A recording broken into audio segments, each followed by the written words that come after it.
Le carillon de l'entrée résonna dans l'appartement luxueux de la rue du président Édouard Herriot. Gabriel Lefebvre leva les yeux de son ordinateur portable, irrité par cette énième interruption. Depuis 3 semaines, un défilé incessant de candidates se présentait à sa porte, toutes plus inadéquates les unes que les autres pour s'occuper de Léna. Certaines étaient trop rigides, d'autres trop désinvoltes, et quelques-unes manifestement plus intéressées par son portefeuille que par le bien-être de sa fille de 5 ans. Il consulta sa montre d'un geste las. 15 heures précises. Celle-ci, au moins, était ponctuelle.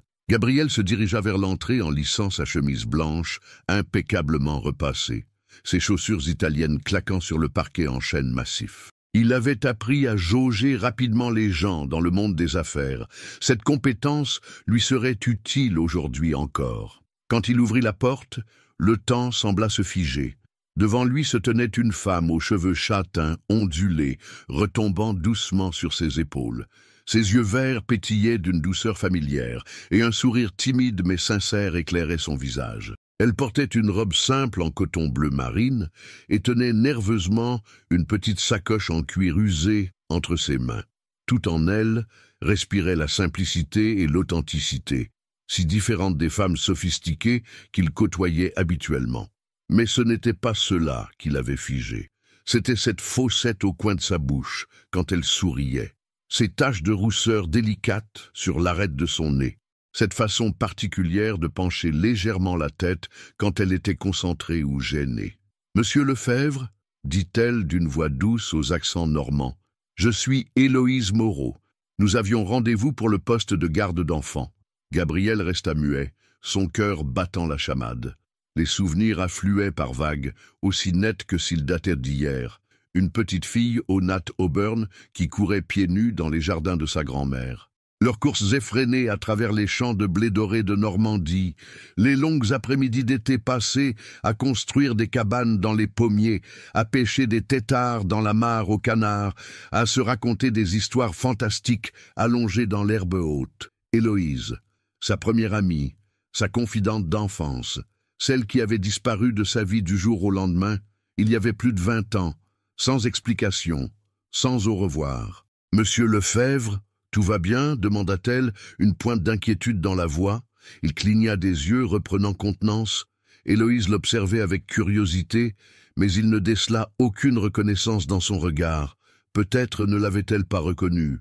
Après tout, il avait bien changé depuis ses 14 ans, plus grand, plus large d'épaules, les traits creusés par les responsabilités et les épreuves de la vie. Ses cheveux blonds d'enfant avaient foncé, ses yeux bleus s'étaient durcis. « Excusez-moi » balbutia-t-il finalement. « Entrez, je vous prie. » Il s'effaça pour la laisser passer, respirant au passage un parfum léger de jasmin qui acheva de le bouleverser. C'était exactement celui que portait sa grand-mère, celui qui imprégnait la vieille maison de pierre où ils avaient passé tant d'étés merveilleux. Héloïse pénétra dans l'appartement, ses yeux s'écarquillant légèrement face au luxe qui l'entourait. Les hauts plafonds ornés de moulures, les œuvres d'art contemporain, les meubles design savamment disposés. Tout ici respirait le raffinement et la réussite. « Vous avez un très bel appartement » murmura-t-elle poliment. Gabriel hocha la tête distraitement, encore sous le choc de cette apparition inattendue. Comment était-ce possible? Que faisait Héloïse ici, à Lyon, 23 ans après leur séparation? Et surtout, pourquoi le destin l'amenait-il exactement au moment où il avait le plus besoin d'aide pour Léna? « Asseyez-vous, je vous en prie » dit-il en désignant le canapé en cuir beige du salon. « Puis-je vous offrir quelque chose à boire? Un verre d'eau, merci. » Sa voix, même mélodieuse qu'autrefois, avec cette pointe d'accent normand qui l'avait toujours charmé. Gabriel se dirigea vers la cuisine, les jambes légèrement tremblantes. Il avait dirigé des réunions avec les plus grands noms du design européen, négocié des contrats de millions d'euros, mais revoir Héloïse le ramenait instantanément à l'adolescent sensible qu'il avait été. Quand il revint avec le verre d'eau, elle examinait attentivement les photos disposées sur la table basse, des clichés de Léna à différents âges, souriante et espiègle, avec parfois sa mère disparue. « Votre fille est adorable » dit Héloïse en levant les yeux vers lui. « Elle a vos yeux. » Un silence pesant s'installa. Gabriel s'assit en face d'elle, cherchant ses mots. Devait-il mentionner leur passé commun? Faire comme s'il ne l'avait pas reconnu? Son cœur lui criait de tout lui dire, mais sa raison l'en empêchait. Trop de questions, trop d'émotions, trop de risques. « Parlez-moi de votre expérience avec les enfants », dit-il finalement, optant pour la prudence. Héloïse posa délicatement le verre d'eau sur la table basse, ses mains tremblant imperceptiblement. Elle avait reconnu Gabriel dès l'instant où il avait ouvert la porte, mais quelque chose dans son regard, un mélange de surprise et de trouble, l'avait dissuadé de le mentionner. Peut-être ne se souvenait-il pas d'elle. Après tout, elle n'était qu'une gamine du village quand ils se fréquentaient. « J'ai travaillé avec des enfants pendant 8 ans, commença-t-elle, s'efforçant de garder une voix professionnelle. D'abord comme assistante maternelle dans une crèche de Caen, puis comme garde d'enfants à domicile pour plusieurs familles en Normandie. Gabrielle l'écoutait attentivement, mais elle sentait son regard la scruter avec une intensité troublante. Ses yeux bleus, plus profonds qu'autrefois, semblaient chercher quelque chose en elle. « Qu'est-ce qui vous amène à Lyon ?» demanda-t-il. Une question simple, mais qui raviva aussitôt la douleur enfouie. Héloïse baissa les yeux un instant, rassemblant son courage. « Je souhaite reprendre mes études en psychologie infantile. L'Université Lyon 2 offre un programme qui correspond exactement à mes attentes. Et puis, elle hésita. J'avais besoin de changement, de prendre un nouveau départ. Ce qu'elle ne dit pas, c'était la vraie raison de sa fuite de Normandie. Thomas, son ex-fiancé, qui l'avait humiliée publiquement en la quittant pour la fille d'un notable local, prétextant qu'elle manquait d'ambition et qu'il méritait mieux qu'une simple garde d'enfants. 3 ans de relations balayées d'un revers de main devant tous leurs amis communs. « Et votre famille? Il ne vous manque pas ?» insista Gabriel. Héloïse sourit tristement. « Mes parents sont décédés dans un accident de voiture quand j'avais 16 ans. J'ai été élevé par ma tante Marguerite jusqu'à ma majorité. Elle comprend mon besoin d'indépendance. » Un silence lourd s'installa. Gabriel serrait les poings, visiblement ému. Il se souvenait parfaitement de ses parents, des gens simples et chaleureux qui tenaient la petite épicerie du village. Sa mère avait les mêmes yeux verts qu'Héloïse et son père ce rire communicatif qui résonnait dans toute la maison. « Je suis désolé, » murmura-t-il. « Je ne savais pas. » L'émotion sincère dans sa voix surprit Héloïse. Elle leva les yeux vers lui et l'espace d'un instant retrouva le garçon sensible de son enfance. Celui qui pleurait en secret quand on se moquait de sa timidité. Celui qui défendait les plus petits dans la cour de récréation. « Gabriel ?» dit-elle soudain sans réfléchir. Il tressaillit, comprenant qu'elle l'avait reconnu. « Tu te souviens de moi ?» Héloïse hocha la tête, un sourire ému éclairant son visage. « Bien sûr que je me souviens. Tu étais mon meilleur ami. Nous passions tous nos étés ensemble chez ta grand-mère Madeleine. Pourquoi es-tu parti ?» Les mots sortirent de sa bouche avant qu'il puisse les retenir. « Ce dernier été, tu as disparu du jour au lendemain. J'ai attendu. J'ai demandé partout. » Héloïse détourna le regard, la gorge serrée. « Mes parents ont eu des difficultés financières. Papa avait contracté des dettes pour rénover l'épicerie et les affaires ne marchèrent pas comme prévu. Nous ne pouvions plus nous permettre les vacances. Et puis... » Elle s'interrompit. « Et puis, ta grand-mère m'a dit que tu partais en pension en Suisse, que tu n'aurais plus le temps pour nos jeux d'enfants. Elle pensait qu'il valait mieux que nous coupions les ponts avant que tu ne t'ennuies avec moi. » Gabriel sentit la colère monter en lui. Sa grand-mère, si aimante soit-elle, avait toujours eu des idées arrêtées sur les classes sociales. Elle avait dû juger qu'une amitié entre son petit-fils, héritier d'une fortune familiale, et la fille de l'épicier du village n'avait pas d'avenir. « Elle n'avait pas le droit, » dit-il avec véhémence. « J'ai pleuré pendant des mois. Je croyais que tu m'avais oublié, que notre amitié ne comptait pas pour toi. »« Jamais !» chuchota Héloïse, les larmes aux yeux. « Tu as été le meilleur ami que j'ai jamais eu. Même maintenant, je garde précieusement tous nos souvenirs. » Un bruit de pas dans l'escalier les interrompit. Gabriel se redressa, essuyant discrètement ses yeux. « C'est Léna qui rentre de l'école, » expliqua-t-il, « avec Marie-Claire, ma gouvernante actuelle. Elle part à la retraite la semaine prochaine. » La porte d'entrée s'ouvrit, et une fillette de 5 ans apparut, ses cheveux blonds bouclés en bataille, son cartable rose traînant derrière elle. Elle s'arrêta net en voyant Héloïse, ses grands yeux bleus, si semblables à ceux de son père, l'examinant avec curiosité. « Papa, il y a une dame à la maison », annonça-t-elle avec la franchise propre aux enfants. Gabriel sourit malgré l'émotion qui l'étreignait encore. « Léna, je te présente mademoiselle Moreau. Elle vient peut-être devenir ta nouvelle nounou. » Léna s'approcha timidement d'Héloïse, qui se pencha vers elle avec un sourire radieux. « Bonjour, Léna. Tu peux m'appeler Héloïse. J'aime beaucoup ton cartable. Il est très joli. » La fillette rougit de plaisir. « Merci. Papa me l'a acheté pour la rentrée. Tu aimes les licornes ?»« J'adore les licornes, » répondit Héloïse avec sincérité. « Et toi, qu'est-ce que tu aimes faire après l'école ?» Gabriel observait la scène, le cœur serré. Léna, si réservée d'ordinaire avec les étrangers, semblait déjà séduite par la douceur naturelle d'Héloïse. Et lui-même, malgré tous les bouleversements de cette journée, sentait qu'une évidence s'imposait à lui. Le destin venait de lui offrir une seconde chance. Marie-Claire, une femme d'une 60aine d'années aux cheveux gris, soigneusement coiffée, observait la scène depuis le seuil du salon. Son regard expérimenté ne manqua pas de noter l'émotion à peine contenue sur le visage de Gabriel, ni la façon dont Léna s'était spontanément rapprochée d'Héloïse. « Monsieur Lefebvre, » dit-elle en s'avançant, « je vais préparer le goûter de mademoiselle Léna. » Gabriel hocha la tête distraitement, encore troublé par les révélations des dernières minutes. « Merci, Marie-Claire. Héloïse, accepteriez-vous de rester un peu ? J'aimerais que vous fassiez plus ample connaissance avec Léna. »« Avec plaisir, » répondit Héloïse, sincèrement touchée par l'accueil chaleureux de la fillette. Léna attrapa la main d'Héloïse avec l'impulsivité de son âge. « Tu veux voir ma chambre ? J'ai plein de livres et une maison de poupées que papa m'a construite. » Héloïse se laissa entraîner dans le couloir, jetant un regard par-dessus son épaule vers Gabriel. Celui-ci leur emboîta le pas, observant avec attendrissement l'aisance naturelle avec laquelle Héloïse communiquait avec sa fille.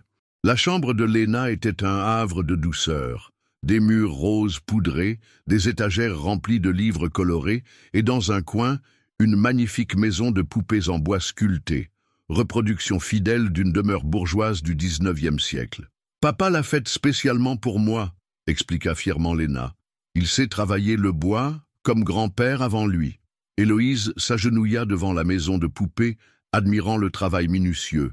Chaque détail était parfait, les minuscules poignées de porte en laiton, les petits rideaux brodés, même l'escalier avec sa rampe ouvragée. « C'est un travail extraordinaire, » murmura-t-elle, levant les yeux vers Gabriel. « Tu as toujours eu des mains en or. » Gabriel rougit légèrement. Adolescent, il passait des heures dans l'atelier de son grand-père maternel, apprenant à sculpter le bois. C'était leur secret, car son père désapprouvait cette passion qu'il jugeait indigne d'un futur homme d'affaires. « Maman aussi, elle aimait ma maison, » dit soudain Léna, sa voix se faisant plus petite. « Mais maintenant, elle est au ciel avec les anges. » Un silence ému s'installa. Héloïse prit délicatement la main de la fillette. « Je suis sûre qu'elle te regarde d'en haut et qu'elle est très fière de voir comme tu grandis bien, » dit-elle avec tendresse. « Et cette maison de poupées, c'est un peu comme si papa avait mis tout son amour dedans, tu ne crois pas ?» Léna hocha vigoureusement la tête, ses yeux s'illuminant à nouveau. « Tu veux jouer avec moi ? On peut faire comme si les poupées étaient une vraie famille. » Héloïse accepta avec enthousiasme. Et bientôt elles furent toutes deux installées sur le tapis moelleux, inventant des histoires pour les habitants miniatures de la maison. Gabriel s'assit sur le rebord du lit, fasciné par cette scène qui lui réchauffait le cœur. Depuis la mort de Camille, sa femme, 2 ans auparavant, Léna avait perdu une partie de sa spontanéité. Les nounous qui s'étaient succédés, bien que compétentes, n'avaient jamais réussi à réveiller cette étincelle de joie pure qu'il voyait briller dans ses yeux en ce moment. « Et si on donnait un bain au bébé poupée ?»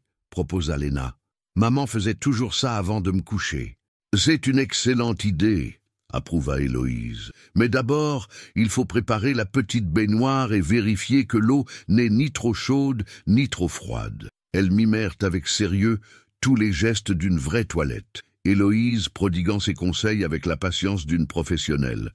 Gabriel observait, impressionné par sa capacité à transformer un simple jeu en moment d'apprentissage. « Papa, tu veux jouer aussi ?» demanda Léna, remarquant son silence. Gabriel hésita. Dans son monde d'adulte surchargé, il avait presque oublié comment jouer simplement avec sa fille. Les soirées étaient souvent consacrées aux dossiers, aux appels professionnels, aux responsabilités qui ne cessaient jamais. « Je ne sais plus très bien comment faire », admit-il avec une sincérité touchante. Héloïse lui sourit. « C'est comme faire du vélo, ça ne s'oublie jamais vraiment. Viens, tu peux être le papa poupée qui rentre du travail. » Gabriel s'installa maladroitement sur le tapis, ses longues jambes repliées sous lui. Léna lui tendit une poupée masculine en costume miniature. « Tu dis, bonsoir ma famille, j'ai passé une bonne journée au bureau », l'encouragea sa fille. Gabriel s'exécuta, d'abord avec raideur, puis avec de plus en plus de naturel. Bientôt, ils étaient tous les trois absorbés dans leur jeu, créant ensemble une petite comédie familiale pleine de tendresse. Marie-Claire apparut sur le seuil, un plateau à la main. « Le goûter est prêt », annonça-t-elle, mais son ton était plus doux qu'à l'ordinaire. Elle aussi avait été touchée par cette scène de bonheur simple. « On continue après le goûter ?»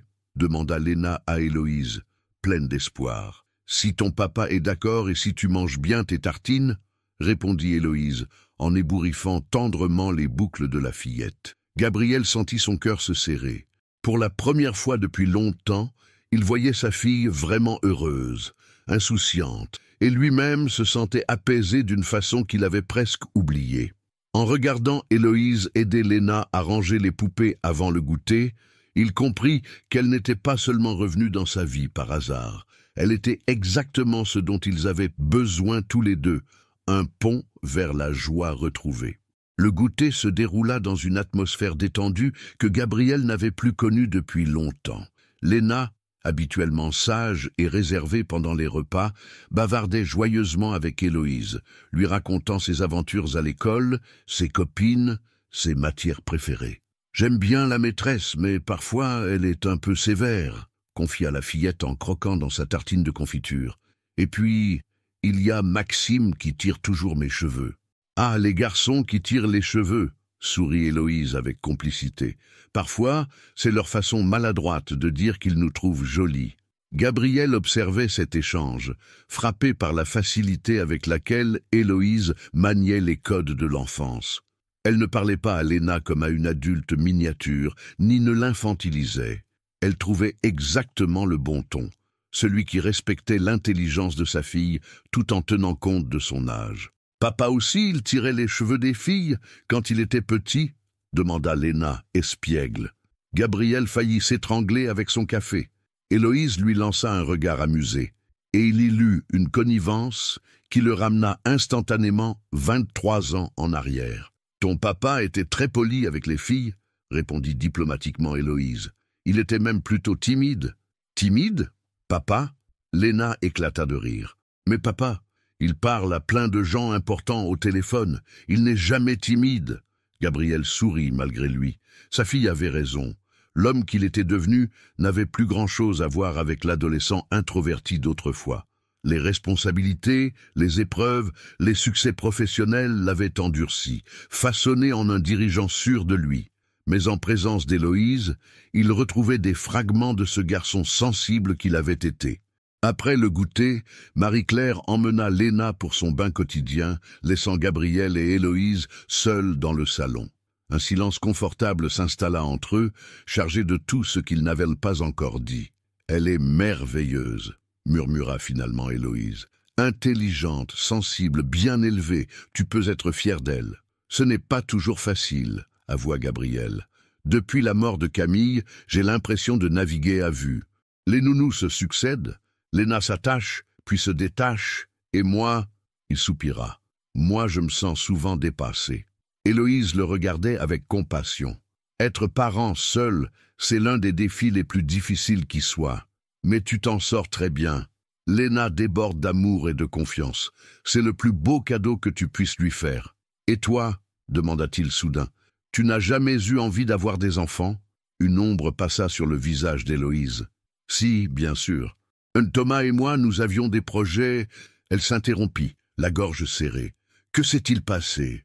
Héloïse hésita, puis décida de se confier. Il m'a quitté il y a 6 mois, pour la fille du maire de notre commune. Plus jeune, plus belle, plus ambitieuse, selon ses termes. Elle sourit amèrement. Il m'a dit que je me contentais de peu, que je manquais de vision d'avenir. Gabriel sentit la colère monter en lui.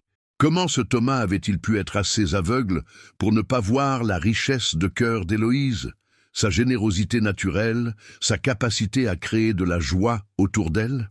Il ne te méritait pas, dit-il avec une conviction qui la surprit. Leurs regards se croisèrent, et pendant un instant, 23 années s'effacèrent. Ils retrouvaient cette complicité unique qui les avait liés enfants, cette façon de se comprendre sans mots. « Gabriel, dit doucement Héloïse, je dois te dire quelque chose. Si tu décides de m'engager, ce ne sera pas seulement professionnel pour moi. Léna, elle me touche déjà énormément. Et toi, elle rougit. Notre passé risque de compliquer les choses. » Gabriel hocha lentement la tête. « Je sais, moi aussi je ressens cette confusion. Mais regarde ce qui s'est passé aujourd'hui. Léna n'a jamais été aussi épanouie avec une nounou. Et moi, il marqua une pause. Moi, j'ai l'impression de retrouver une partie de moi que j'avais perdue. Alors que décidons-nous ?» Avant qu'il puisse répondre, Léna fit irruption dans le salon, fraîche et rose après son bain, vêtue de son pyjama orné de petites étoiles. « Héloïse, tu es encore là? Papa, est-ce qu'elle va rester dîner ?» Gabriel et Héloïse échangèrent un regard amusé. La spontanéité de Léna venait de trancher pour eux. « Si Héloïse est d'accord, dit Gabriel, elle peut même rester plus longtemps. Qu'est-ce que tu dirais si elle devenait ta nouvelle nounou ?» Léna poussa un cri de joie et se jeta dans les bras d'Héloïse. « Oh, oui, s'il te plaît, dis oui. On pourra jouer tous les jours et tu m'apprendras à faire de vraies poupées comme papa. » Héloïse serra la fillette contre elle, émue aux larmes. « J'accepte, murmura-t-elle en regardant Gabriel. « J'accepte à une condition. »« Laquelle ?» demanda-t-il, intrigué. « Que nous prenions les choses doucement, pour Léna, mais aussi pour nous. Il y a tant d'années à rattraper, tant de choses à comprendre. » Gabriel hocha la tête, soulagé qu'elle partage ses appréhensions. « Nous avons tout le temps. » Marie-Claire, qui avait assisté à la scène depuis le couloir, sourit avec satisfaction. Après 40 ans passés à s'occuper d'enfants, elle savait reconnaître quand le destin prenait les bonnes décisions. Cette jeune femme n'était pas seulement une nounou. Elle était la pièce manquante du puzzle familial. Une semaine s'était écoulée depuis l'arrivée d'Héloïse dans la vie des Lefebvre, et déjà l'appartement du 6e arrondissement respirait une douceur nouvelle.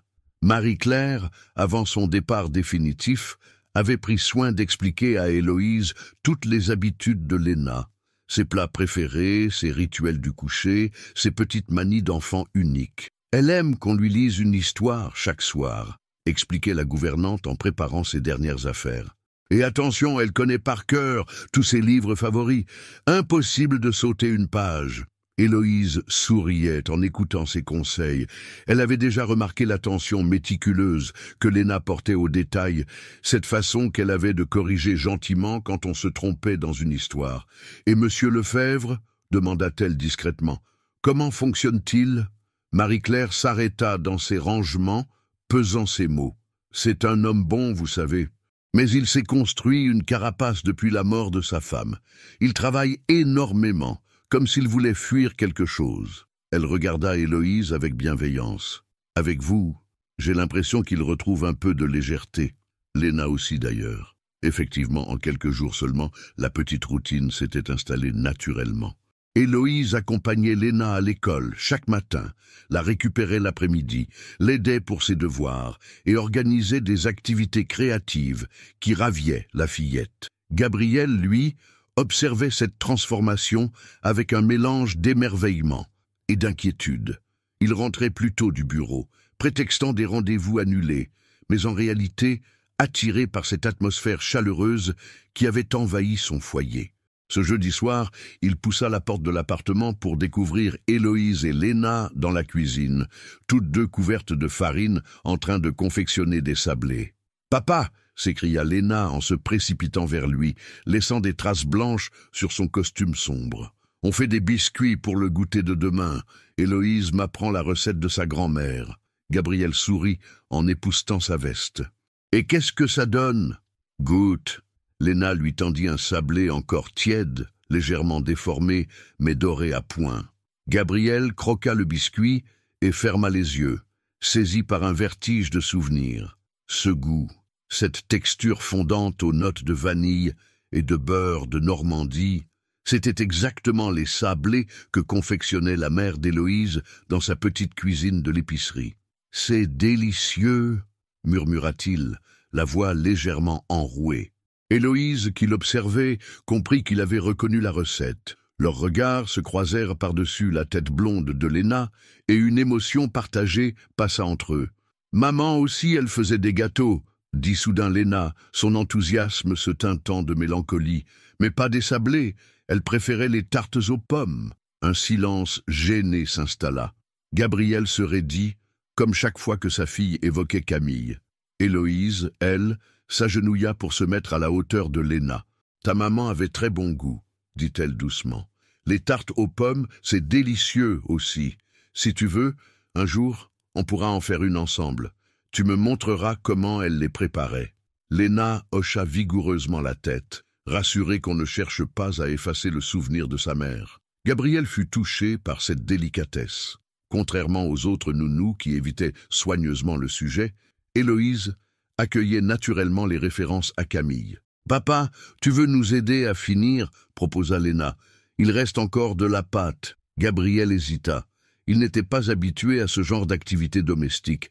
Sa cuisine ultra-moderne lui servait surtout à réchauffer des plats préparés ou à prendre un café rapide. « Je ne suis pas très doué pour la pâtisserie, » avoua-t-il. « Ce n'est pas grave, » l'encouragea Héloïse. « Léna est une excellente professeure.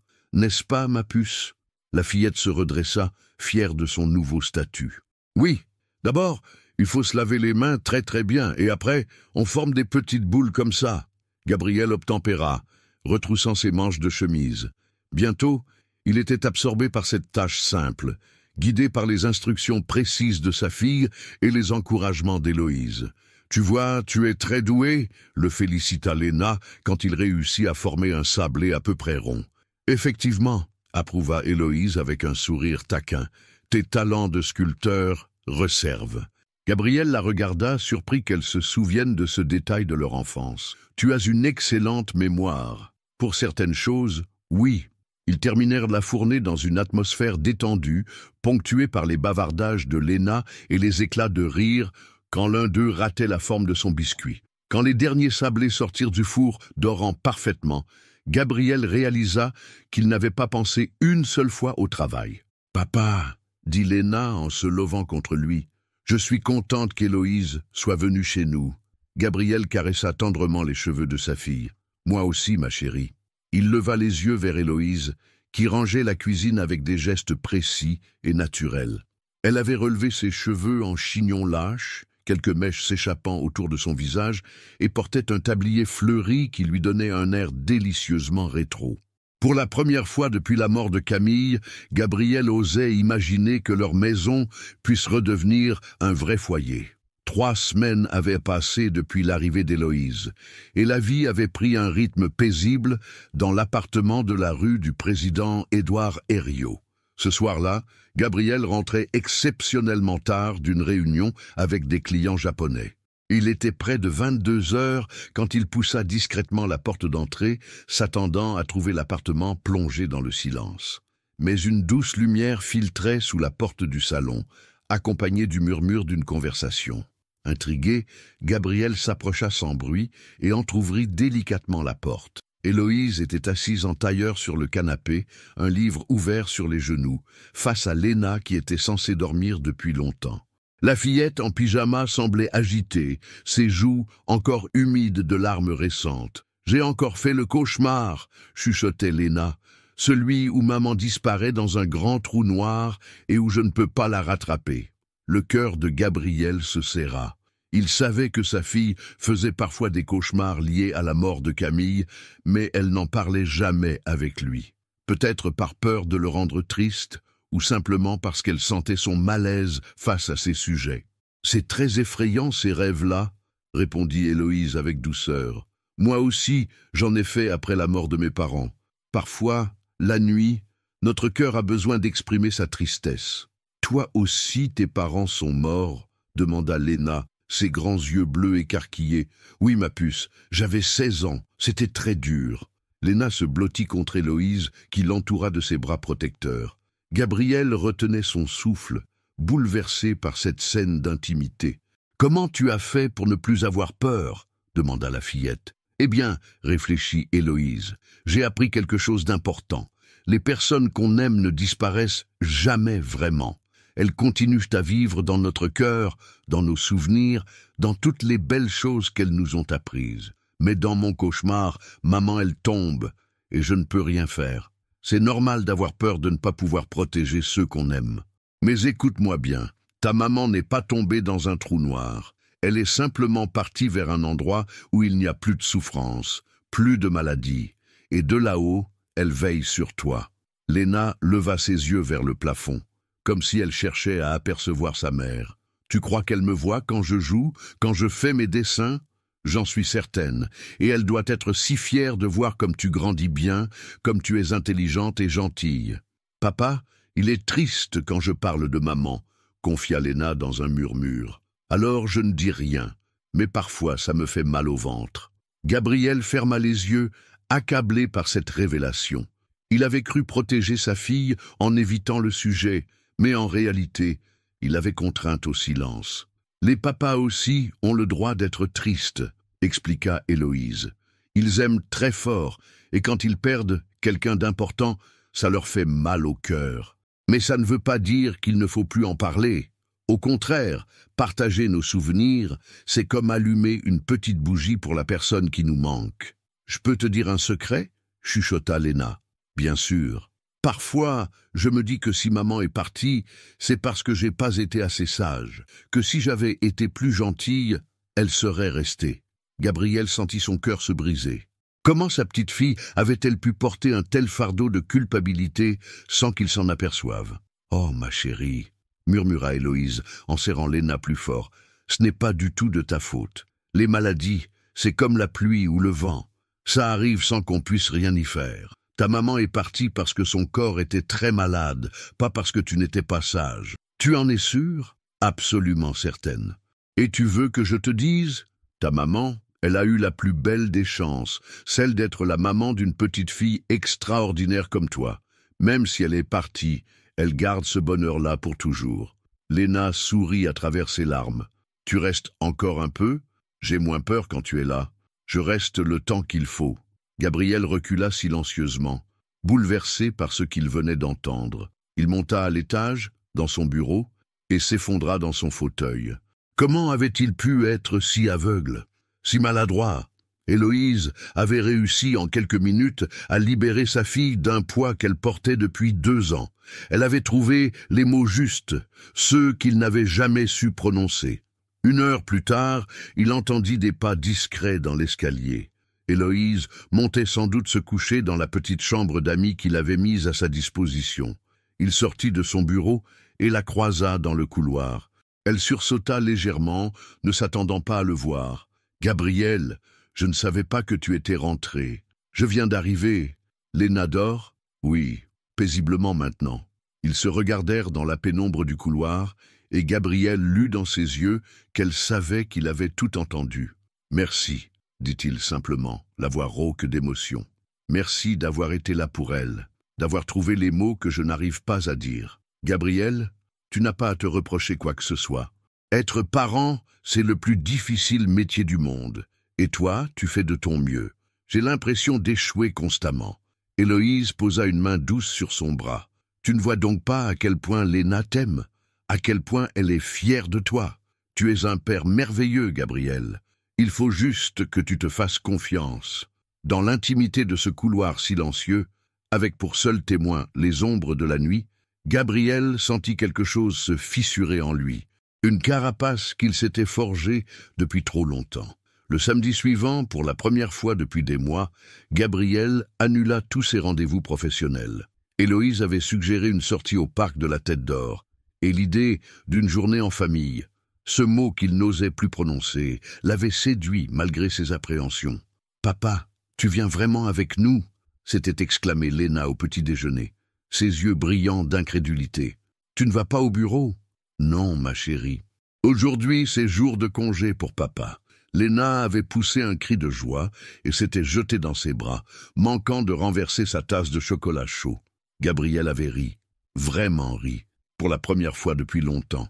Maintenant, ils marchaient tous les trois dans les allées du parc, Léna gambadant devant eux, s'arrêtant à chaque banc pour nourrir les canards ou ramasser des feuilles colorées. L'automne paraît lion de ses plus belles couleurs. Les platanes dorés se reflétaient dans le lac, et l'air frais portait cette odeur particulière de terre humide et de feuilles mortes. « Regarde, papa, un écureuil !» Léna pointait du doigt un petit animal roux qui grimpait prestement le long d'un chêne. Gabriel suivit le regard de sa fille, mais son attention fut captée par autre chose. Héloïse, qui observait la scène avec un sourire attendri. Le soleil, filtrant à travers les branches, caressait son visage, et ses cheveux châtains dansaient dans la brise légère. Elle portait un manteau beige cintré et une écharpe en laine qui accentuait la couleur verte de ses yeux. « Elle est belle, n'est-ce pas ?» dit soudain Léna, qui avait suivi son regard. Gabriel rougit, prise en flagrant délit. « De qui tu parles ?»« D'Héloïse. Voyons. Moi, je trouve qu'elle ressemble à une princesse dans les livres d'images. » Héloïse, qui avait entendu, s'approcha en riant. « Une princesse, avec mes cheveux en bataille et mes joues rougies par le froid? Les plus belles princesses ont toujours les joues roses, » affirma Léna, avec le sérieux de ses 5 ans. Ils continuèrent leur promenade, s'arrêtant devant le petit zoo du parc. Léna était fascinée par les cerfs, qui venaient manger dans sa main tendue. Gabriel, lui, observait Héloïse expliquer patiemment à sa fille les habitudes des animaux, sa passion naturelle pour l'enseignement transparaissant dans chacun de ses gestes. « Tu as vraiment l'étoffe d'une institutrice, » lui dit-il, quand Léna courut voir les flamants roses. « C'était mon rêve de petite fille, » avoua Héloïse. « Mais la vie en a décidé autrement. Après la mort de mes parents, il fallait gagner de l'argent rapidement. Le métier de nounou s'est imposé naturellement. Et maintenant, ces études de psychologie infantile, c'est toujours d'actualité. » Héloïse hésita. « Je ne sais plus très bien, pour être honnête. Depuis que je suis ici, avec vous, j'ai l'impression d'avoir trouvé ma place. Peut-être que mon chemin passe par Léna. » Leurs regards se croisèrent, et Gabriel sentit son cœur s'accélérer. Il y avait dans les mots d'Héloïse une promesse implicite qui le troublait profondément. « Papa, Héloïse, venez voir !» Léna les appelait depuis l'aire de jeu où elle s'était hissée au sommet d'un toboggan. Ils passèrent l'heure suivante à jouer comme des enfants. Gabriel, oubliant sa dignité d'homme d'affaires, se retrouva à 4 pattes dans le bac à sable, construisant un château avec Léna, tandis qu'Héloïse organisait une course de petites voitures sur les toboggans. « Attention, la voiture rouge de papa va rattraper celle de Léna !» s'écria-t-il en faisant rouler son véhicule miniature. « Non, la mienne va plus vite !» protesta Léna en riant. Héloïse arbitrait les courses avec un sérieux comique, distribuant des médailles imaginaires et commentant les performances comme une véritable présentatrice sportive. Quand ils s'installèrent pour le pique-nique qu'Héloïse avait préparé, Gabriel réalisa qu'il n'avait pas pensé une seule fois à ses responsabilités professionnelles. L'entreprise pouvait bien attendre. Ce moment-là valait tous les contrats du monde. « Maman, elle aimait bien les pique-niques », dit spontanément Léna en croquant dans son sandwich. « On en faisait dans le jardin de mamie, l'été. » Gabriel se raidit imperceptiblement, mais Héloïse prit naturellement le relais. « Elle avait bon goût, ta maman. C'est une des plus jolies façons de profiter du beau temps. Tu te souviens de ce que vous mangiez? Des tomates cerises et du fromage de chèvre. Et papa, il faisait des grillades qui sentaient très bon. »« Ah, papa sait faire les grillades !» s'étonna Héloïse en tournant vers Gabriel un regard taquin. Gabriel sourit, touché que sa fille garde de si beaux souvenirs de ces moments en famille. « J'avais mes petits talents cachés, autrefois. »« Il faudra que tu nous montres ça un jour, » dit Héloïse. « Léna pourrait apprendre à t'aider. » L'évocation de ses futurs partagés, prononcée si naturellement, ému Gabriel plus qu'il ne l'aurait cru possible. Héloïse parlait de l'avenir comme si elle en faisait partie, comme si c'était une évidence. Quand ils rentrèrent en fin d'après-midi, Léna s'endormit dans la voiture, épuisée par cette journée riche en émotions. Gabriel la porta dans ses bras jusqu'à son lit, aidée par Héloïse, qui lui retira délicatement ses chaussures et la couvrit. Elle a passé une journée merveilleuse, chuchota Héloïse, en fermant doucement la porte de la chambre. Moi aussi, avoua Gabriel. Ça faisait longtemps que je n'avais pas été aussi léger. Ils se retrouvèrent dans le salon, encore imprégnés de la douceur de cette journée exceptionnelle. Gabriel servit 2 verres de vin rouge, et ils s'installèrent confortablement dans les fauteuils face à la baie vitrée qui donnait sur la ville illuminée. « Gabriel, » dit doucement Héloïse, « je voulais te dire, ce que tu fais pour Léna, c'est admirable. Cette journée, elle s'en souviendra toute sa vie. C'est grâce à toi. Tu m'apprends à être père autrement. Non, tu te trompes. Tu apprends simplement à te faire confiance. » Ils restèrent silencieux un moment, savourant cette complicité retrouvée. Dehors, Lyon scintillait sous le ciel étoilé, et Gabriel se dit que peut-être, après tout, la vie lui offrait une seconde chance de bonheur. 2 mois s'étaient écoulés depuis l'arrivée d'Héloïse, et l'harmonie qui régnait dans l'appartement des Lefebvre semblait parfaite. Trop parfaite, peut-être, car Gabriel commençait à s'interroger sur la nature profonde de ses sentiments. Était-il en train de tomber amoureux d'Héloïse la femme, ou simplement nostalgique de leur amitié d'enfance? Ce matin-là, en se rasant devant son miroir, il observait son reflet avec un sentiment d'inquiétude grandissant. Ses collaborateurs avaient remarqué ses départs plus précoces du bureau, sa disponibilité nouvelle pour les activités familiales. Certains s'en réjouissaient, d'autres murmuraient que le patron se ramollissait. Mais ce qui le troublait le plus, c'était la facilité avec laquelle Héloïse s'était intégrée dans leur vie, comme si elle avait toujours été là. Comme si Camille n'avait été qu'une parenthèse. Cette pensée le fit frissonner de culpabilité. En descendant prendre son petit déjeuner, il trouva Héloïse et Léna déjà attablées, penchées sur un cahier de coloriage. Sa fille, concentrée, donnait des couleurs vives à un paysage imaginaire, tandis qu'Héloïse l'encourageait de ses conseils bienveillants. « Bonjour » dit-il d'un ton plus distant qu'à l'ordinaire. Héloïse leva les yeux, surprise par cette froideur soudaine. « Bonjour Gabriel, ton café est prêt. » « Merci. » Il prit sa tasse et s'installa à l'autre bout de la table, consultant ses messages professionnels sur son téléphone. Léna, habituée à ce que son père prenne le temps de la saluer, remarqua immédiatement ce changement d'attitude. « Papa, tu es fâché ?»« Non, ma chérie, papa a juste beaucoup de travail aujourd'hui. » Héloïse observait Gabriel avec inquiétude. Depuis quelques jours, elle sentait qu'il se renfermait sur lui-même, retrouvant cette distance qu'il avait eue au début. Avait-elle fait quelque chose de mal? Franchi une ligne invisible? « J'accompagne Léna à l'école ce matin, dit-elle. Ensuite, j'irai faire quelques courses. As-tu des préférences pour le dîner? Peu importe, je rentrerai tard de toute façon. » Le silence qui suivit était lourd de non-dits. Léna, sensible aux atmosphères, regardait alternativement son père et Héloïse, cherchant à comprendre cette tension soudaine. Gabriel termina rapidement son café et se leva. « Je dois y aller. Bonne journée. » Il déposa un baiser machinal sur le front de Léna et sortit sans un regard pour Héloïse. Dans l'ascenseur qui le menait au garage, Gabriel s'appuya contre la paroi, fermant les yeux. Qu'est-ce qui lui prenait? Pourquoi sabotait-il ce bonheur fragile qu'ils avaient construit? Mais une petite voix en lui murmurait des questions dérangeantes. N'était-il pas en train de remplacer trop facilement Camille? Léna n'avait-elle pas le droit de pleurer encore sa mère sans qu'une autre femme prenne sa place?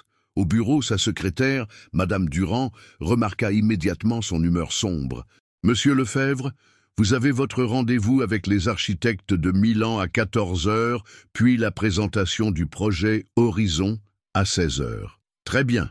Et annulez mon départ à 17 heures. Je resterai tard ce soir. » Madame Durand fronça les sourcils. Depuis l'arrivée de la nouvelle nounou, Gabriel avait pris l'habitude de rentrer plus tôt pour profiter de sa fille. Ce revirement soudain l'inquiétait. « Monsieur, puis-je me permettre? Vous semblez me préoccuper ces derniers temps. » Gabriel leva les yeux de ses dossiers. Madame Durand travaillait pour lui depuis 10 ans. Elle avait traversé avec lui les moments les plus difficiles après la mort de Camille. C'est compliqué, Françoise. Cela concerne-t-il mademoiselle Moreau? Gabriel sursauta. Comment sa secrétaire pouvait-elle deviner? En quoi cela vous regarde-t-il? Pardonnez-moi, ce n'était pas indiscret. C'est juste que vous étiez tellement plus apaisé ces dernières semaines. Et Léna semblait si épanouie quand je l'ai vue la semaine dernière. Gabriel soupira. Justement, n'est-ce pas trop rapide, trop facile? Madame Durand s'assit en face de lui, abandonnant son formalisme habituel. Monsieur Lefebvre, puis-je vous parler franchement? Il hocha la tête. Vous avez porté votre deuil avec dignité. Vous avez été un père exemplaire dans des circonstances terribles. Mais Camille ne reviendra pas, et la vie continue. Si cette jeune femme vous apporte de la joie, à vous et à Léna, pourquoi vous torturer? Parce que j'ai l'impression de trahir sa mémoire. En étant heureux, en offrant à votre fille une figure maternelle aimante, croyez-vous vraiment que Camille aurait voulu vous voir vous enfermer dans la tristesse? Ces mots firent mouche.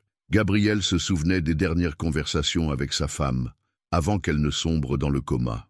Elle lui avait fait promettre de vivre pleinement après sa mort, de ne pas s'enfermer dans le chagrin. Pendant ce temps, à l'appartement, Héloïse tentait de masquer sa propre tristesse devant Léna.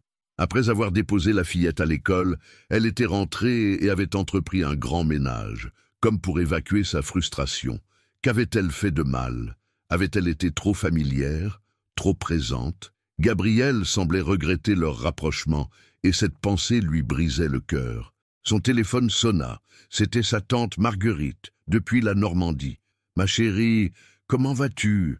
Tu as l'air triste. » Héloïse ne put retenir ses larmes plus longtemps. « Oh, tante Marguerite, je crois que j'ai fait une bêtise. Raconte-moi tout. » Entre deux sanglots, Héloïse expliqua la situation. Ses sentiments grandissant pour Gabriel, la complicité avec Léna, et cette distance soudaine qu'il mettait entre eux. « Ma petite fille, » dit tendrement sa tante, « tu es en train de tomber amoureuse, n'est-ce pas? » Oui, mais c'est impossible. Il porte encore le deuil de sa femme, et moi, je ne suis que la nounou. Comment ai-je pu être assez naïve pour croire que... Que quoi? Qu'un homme pourrait t'aimer pour ce que tu es? Héloïse, tu vaux bien mieux que ce Thomas qui t'a fait tant de mal. Ne laisse pas ces paroles cruelles empoisonner ta confiance en toi. Mais Gabriel, c'est différent. Il vit dans un monde que je ne comprends pas, avec des codes que j'ignore. L'amour n'a pas de codes sociaux, ma chérie. Et cet homme, s'il a un peu de bon sens, finira par comprendre la chance qu'il a de t'avoir trouvé. Quand Héloïse raccrocha, elle se sentait un peu réconfortée. Mais l'incertitude demeurait.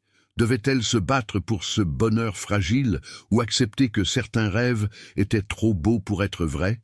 Le vendredi soir suivant, Gabriel ne put échapper à l'événement qu'il redoutait depuis des semaines.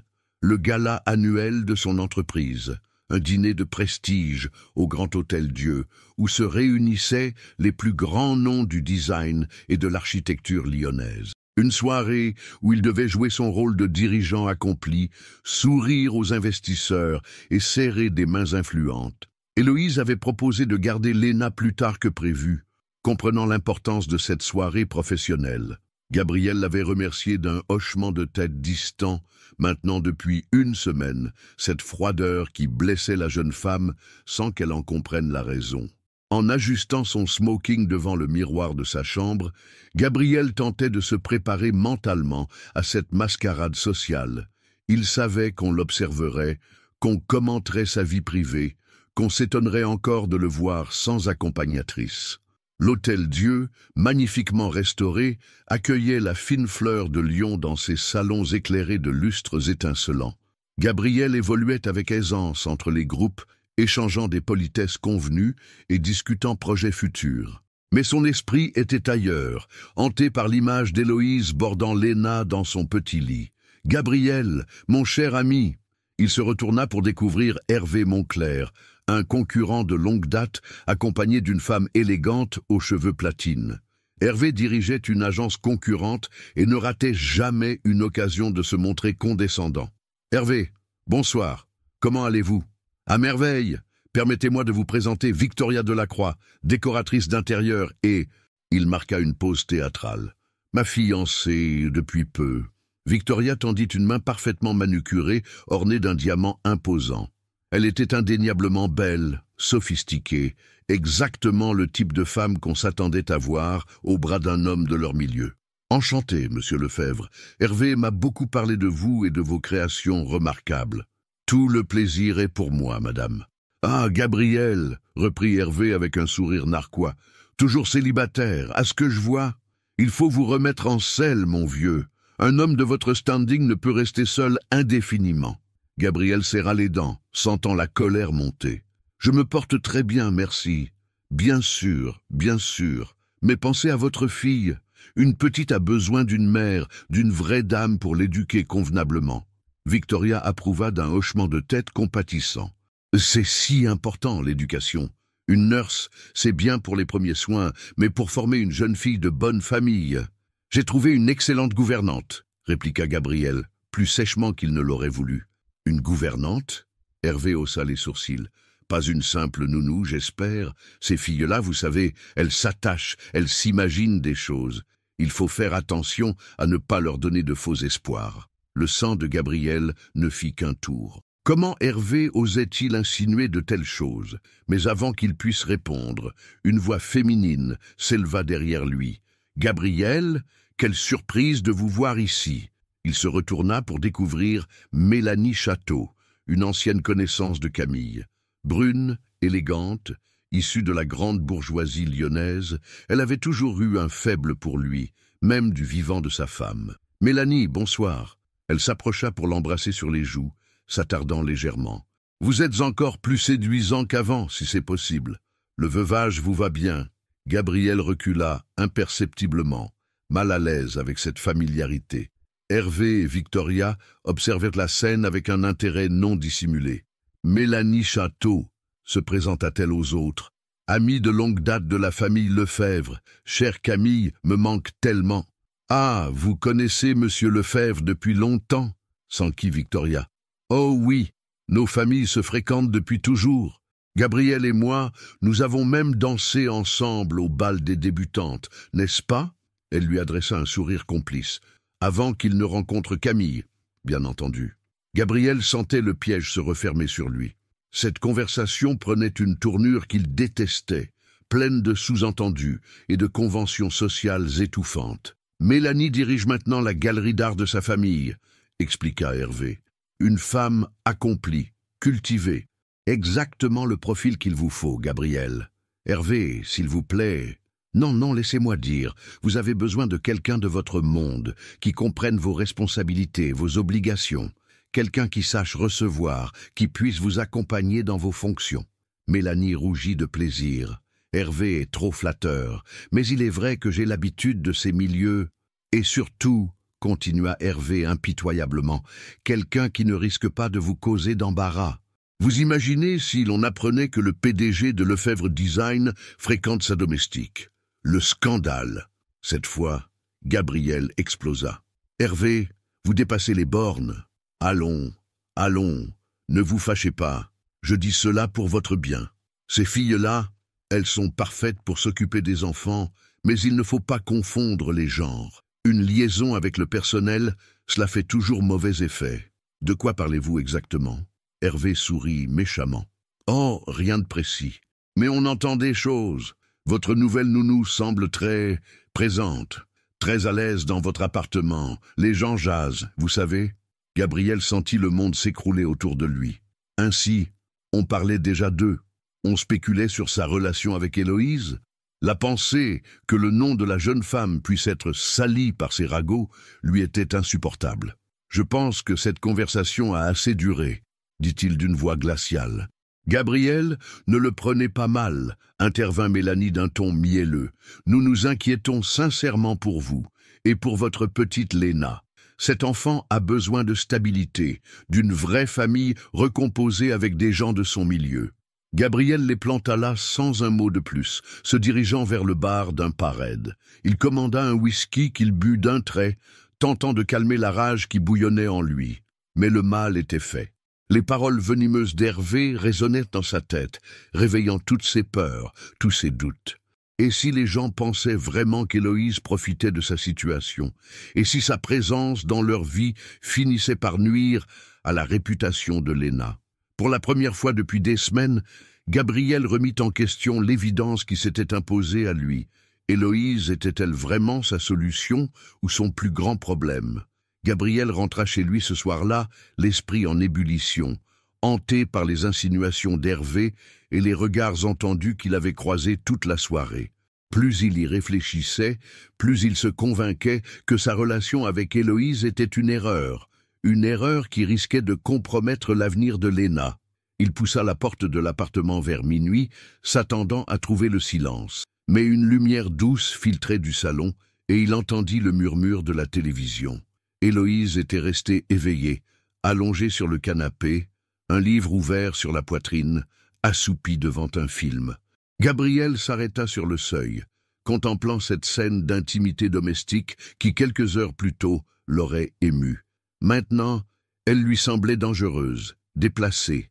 Héloïse était trop à l'aise chez lui, trop présente. Il fit du bruit en posant ses clés, et elle se réveilla en sursaut. « Gabriel, comment s'est passée ta soirée ?» Elle se redressa, replaçant une mèche de cheveux derrière son oreille. Dans la lumière tamisée, vêtue d'un simple pull en cachemire et d'un jean, elle était naturellement belle. Mais Gabriel s'efforça de ne pas la voir ainsi. « Léna a été sage, parfaite comme toujours. Elle t'a dessiné quelque chose pour demain matin. » Héloïse lui sourit tendrement. « Tu as l'air fatigué.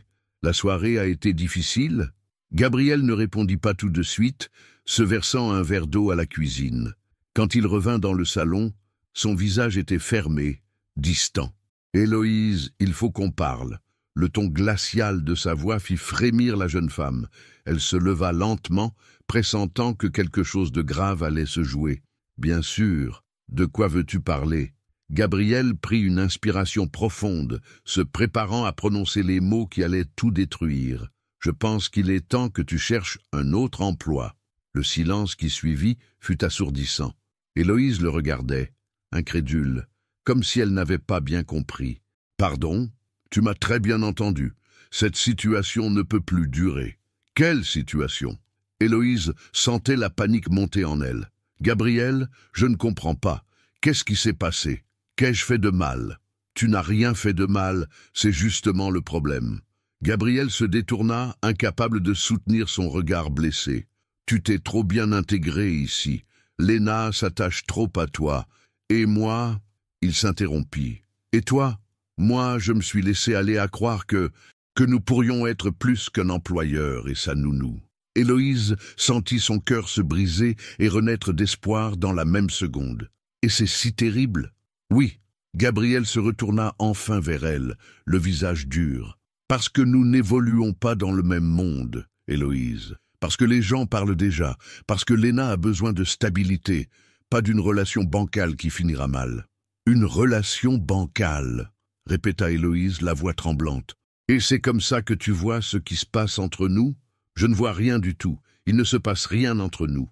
Tu es la nounou de ma fille, point final. » Chaque mot portait comme un coup de poignard. Héloïse recula d'un pas, les larmes lui montant aux yeux. « Tu ne penses pas ce que tu dis. »« Si, je le pense. » Gabriel s'obligeait à rester ferme, même si cela lui coûtait. « Ce soir, j'ai rencontré des gens de mon milieu. Des gens qui m'ont fait comprendre à quel point cette situation était inadéquate. »« Ah, nous y voilà !» La tristesse d'Héloïse se muait en colère. « Les gens de ton milieu. Et qu'est-ce qu'ils t'ont dit exactement ? Que la petite nounou de province n'était pas assez bien pour le grand Gabriel Lefebvre ? Ils m'ont fait réaliser que je faisais une erreur, que je mettais l'avenir de Léna en péril pour des sentiments passagers. »« Passagers ?» Héloïse éclata d'un rire amer. « Tu crois vraiment que ce que nous ressentons est passager ? Cette complicité, cette tendresse, ces regards que nous échangeons depuis des semaines, nous ne ressentons rien du tout, » explosa Gabriel. « Tu projettes, Héloïse, tu t'imagines des choses qui n'existent pas. Menteur. » Sa voix n'était plus qu'un murmure. « Tu es en train de mentir. À moi, à toi-même, à Léna. Léna s'en remettra. Les enfants sont plus résilients qu'on ne le croit. Tu te trompes. » Héloïse essuya ses larmes d'un geste rageur. « Léna a besoin d'amour, de constance. Et toi aussi, que tu le veuilles ou non. J'ai tout l'amour dont j'ai besoin, celui de ma fille, et le souvenir de Camille, bien sûr. C'est ça, le vrai problème, n'est-ce pas? Tu te sens coupable d'être heureux. Gabriel blêmit. Ne mêle pas Camille à ça. Pourquoi? Parce que c'est la vérité? Parce qu'elle était de ton monde, elle? Parce qu'elle portait les bons noms, fréquentait les bonnes écoles? Tais-toi. Tu préfères t'enfermer dans ton deuil plutôt que d'admettre que tu peux aimer une autre femme. Une femme simple, qui ne connaît rien à tes codes bourgeois. Assez! Le cri de Gabriel résonna dans l'appartement. Ils se regardèrent, haletants, meurtris par cette joute verbale qui venait de révéler leurs blessures les plus profondes. « Très bien, » dit finalement Héloïse d'une voix brisée. « Je vais faire mes bagages, je partirai demain matin. » Héloïse? Non. Elle leva la main pour l'arrêter. « Tu as fait ton choix. Respecte au moins le mien. » Elle se dirigea vers l'escalier, puis se retourna une dernière fois. « Juste une chose, Gabriel. Quand Léna te demandera pourquoi je suis partie, que lui diras-tu? Que sa nounou n'était pas assez bien ou que son papa préfère vivre dans le passé plutôt que de construire l'avenir ?» Elle monta les marches sans attendre de réponse, laissant Gabriel seul avec le poids de ses regrets. Dans sa chambre, Héloïse s'effondra sur son lit, le cœur brisé. Elle avait cru, l'espace de quelques semaines, que les contes de fées existaient, que l'amour pouvait triompher des différences sociales, que le passé pouvait ressouder le présent. Elle s'était trompée. Gabriel avait choisi son monde contre elle. Dehors, Lyon dormait sous un ciel étoilé, indifférent au cœur brisé et aux rêves défunts. Le réveil de Léna sonna comme tous les matins à 7 heures, mais cette fois, elle ne trouva pas Héloïse dans la cuisine pour préparer son petit déjeuner. Gabriel, qui n'avait pas fermé l'œil de la nuit, était déjà debout, tentant maladroitement de reproduire les gestes quotidiens de la jeune femme. « Papa, où est Héloïse ?» demanda Léna, en descendant les escaliers, encore ensommeillée. Gabriel se figea devant la machine à café, le ventre noué. Il avait espéré qu'Héloïse serait partie avant le réveil de sa fille, lui épargnant cette confrontation douloureuse. Elle a dû partir plus tôt ce matin, ma chérie. « Partir où ?» Gabriel se retourna vers sa fille, cherchant les mots justes. Léna portait sa robe d'école bleue, ses cheveux blonds et bourriffés encadrant son visage encore bouffi de sommeil. Elle ressemblait tellement à Camille à cet instant. « Héloïse ne travaille plus pour nous, Léna. »« Comment ça ?» La fillette fronça les sourcils, ne comprenant pas. « Elle est malade ?»« Non, elle n'est pas malade. Elle a trouvé un autre travail. »« Mais elle va revenir ?» Gabriel s'agenouilla devant sa fille, prenant ses petites mains dans les siennes. « Non, ma puce, elle ne reviendra pas. » Le visage de Léna se décomposa lentement, passant de l'incompréhension à la tristesse, puis à la colère. « Mais pourquoi ? Elle m'avait dit qu'elle resterait, elle m'avait promis qu'on ferait une tarte aux pommes comme maman. » Les larmes se mirent à couler sur les joues de la fillette. Gabriel sentit son cœur se serrer davantage. Comment expliquer à une enfant de 5 ans les complexités des relations adultes? Comment justifier l'injustifiable? Parfois, les adultes doivent prendre des décisions difficiles. « C'est toi qui l'as renvoyé », l'interrompit Léna avec une perspicacité qui le déstabilisa. « Comme les autres nounous, tu renvoies toujours tout le monde. Léna, ce n'est pas... Je veux Héloïse !» hurla la fillette. « Je veux qu'elle revienne !» Elle se mit à tambouriner de ses petits poings sur les jambes de son père, sanglotant avec la violence de sa déception. Gabriel la prit dans ses bras, mais elle se débattit, refusant d'être consolée. « Je te déteste. Je déteste que tu renvoies toujours les gens que j'aime. » Ces mots transpercèrent Gabriel comme une lame. Léna avait raison.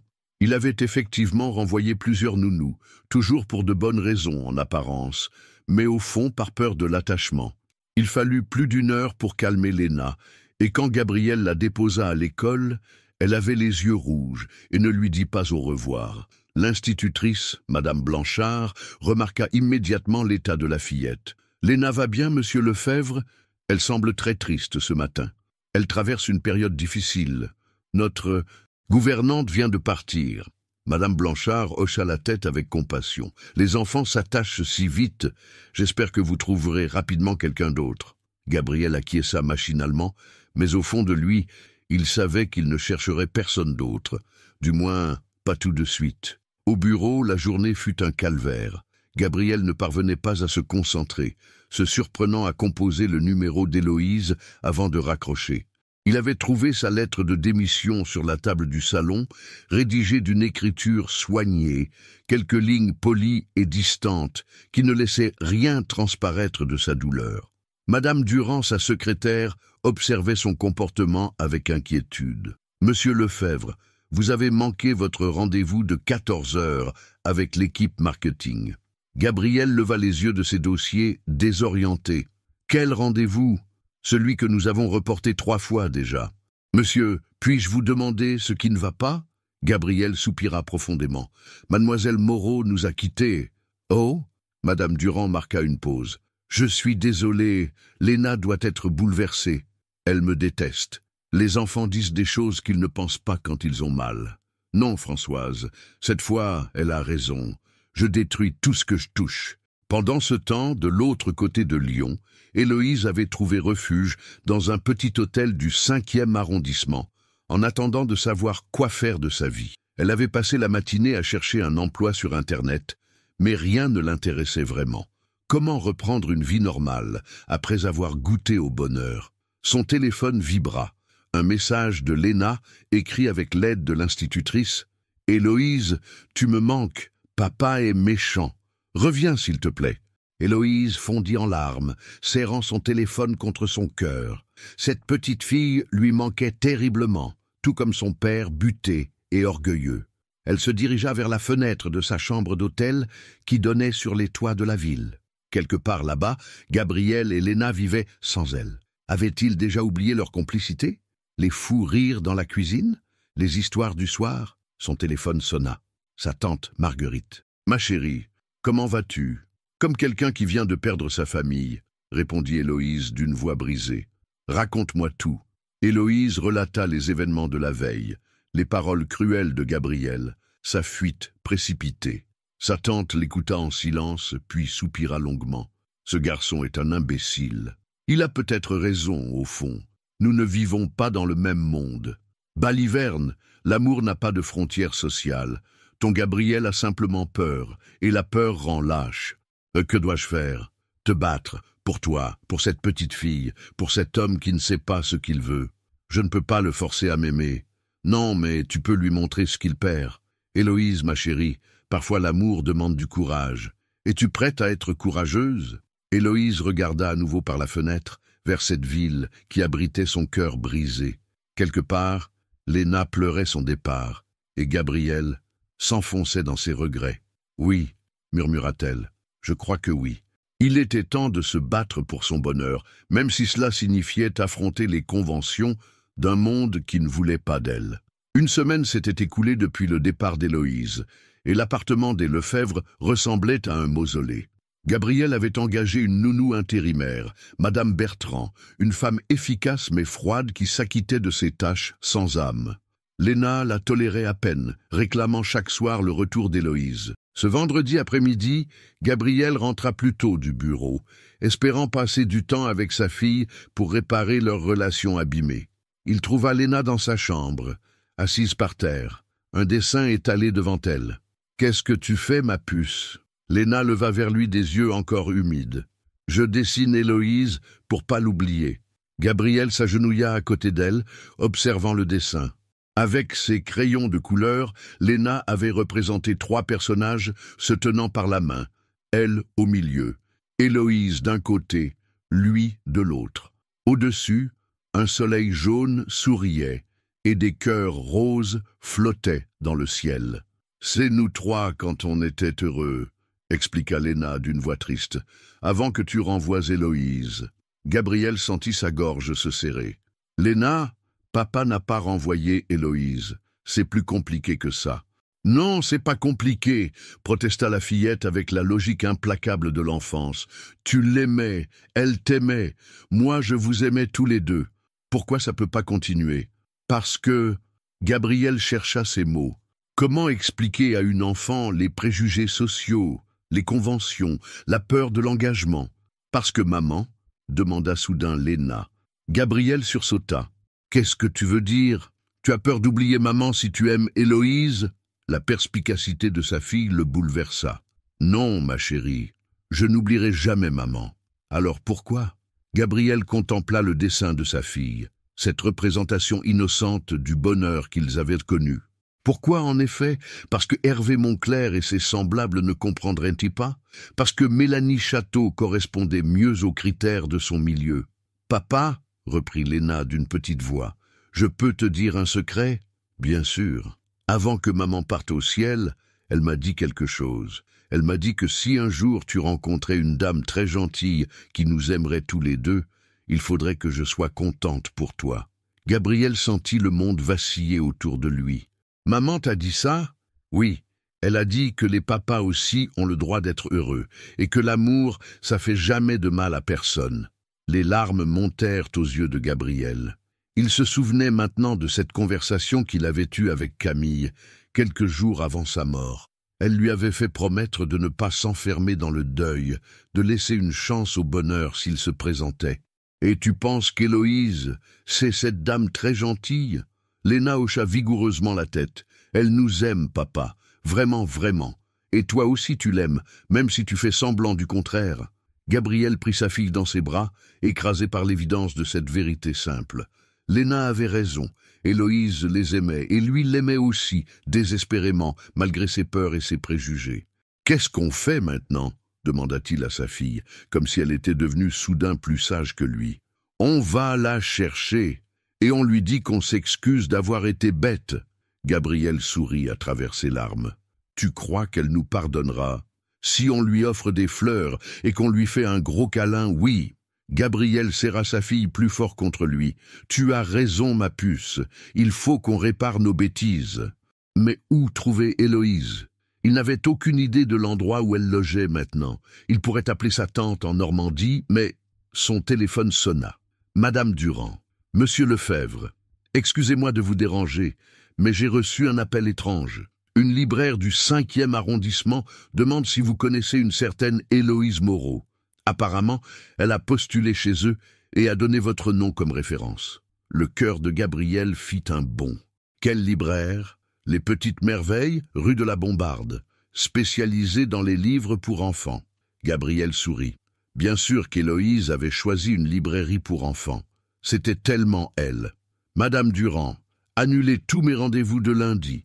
J'ai quelque chose de très important à faire. »« Bien, monsieur, puis-je vous demander de quoi il s'agit ?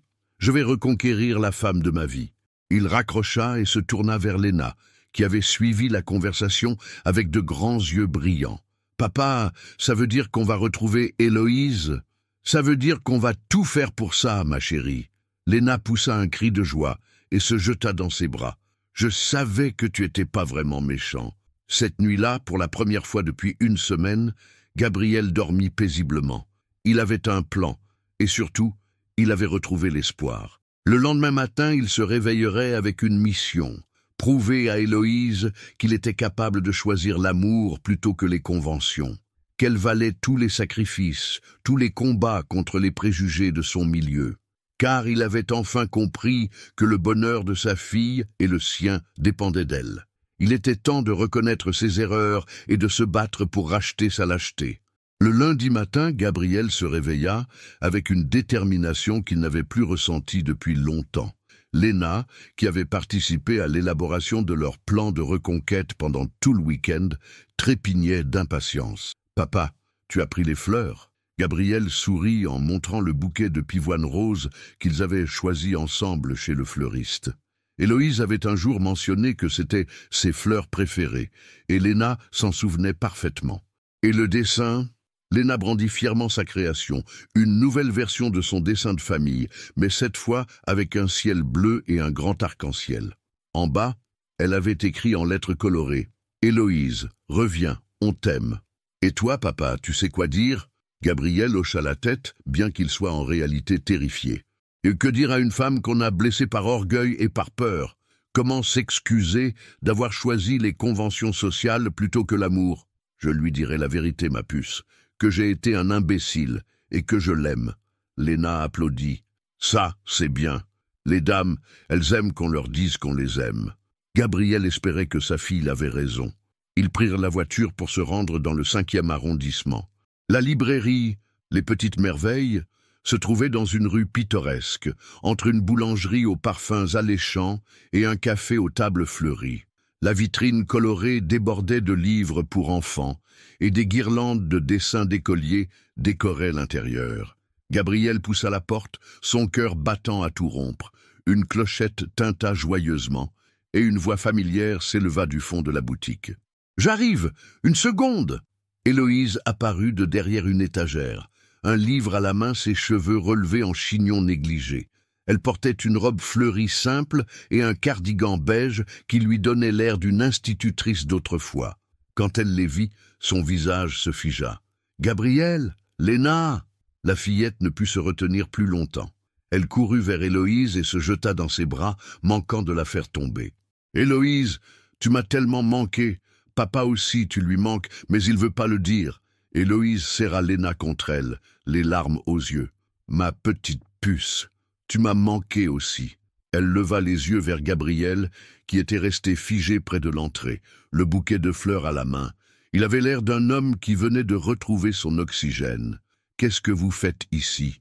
demanda-t-elle d'une voix encore tremblante. « On vient te chercher, » annonça Léna. « Papa a dit qu'il avait été un imbécile. »« Léna !» protesta Gabriel rougissant. « Ben quoi, c'est ce que tu as dit. » Héloïse ne put s'empêcher de sourire malgré sa confusion. « C'est vrai, Gabriel ? Tu as dit que tu étais un imbécile ?» Gabriel s'approcha lentement comme s'il craignait qu'elle ne s'enfuit. Un imbécile, un lâche, un orgueilleux, la liste est longue. Il lui tendit le bouquet avec un sourire timide. « Des pivoines, tes fleurs préférées. » Héloïse prit les fleurs, troublée par cette attention. « Tu te souviens de ça ? » « Je me souviens de tout, Héloïse, absolument tout. C'est bien le problème. Et moi, j'ai fait ça pour toi. » Léna tendit son dessin avec fierté. Héloïse examina le dessin, émue par cette représentation colorée de leur bonheur possible. « Il est magnifique, ma chérie. » Un silence gêné s'installa. La propriétaire de la librairie, une dame âgée aux cheveux blancs, observait la scène avec curiosité depuis le comptoir. « Héloïse, dit finalement Gabriel, est-ce qu'on pourrait parler en privé ?» Héloïse hésita puis se tourna vers sa patronne. « Madame Jolivet, est-ce que je peux prendre ma pause ?»« Bien sûr, ma petite. Prenez tout le temps qu'il faut. » Ils sortirent de la librairie et s'installèrent à la terrasse du café voisin. Léna, installée entre eux, colorait un nouveau dessin que lui avait donné Madame Jolivet. « Héloïse, » commença Gabriel, « je ne sais pas par où commencer. »« Par le commencement ?» suggéra-t-elle avec une pointe d'ironie.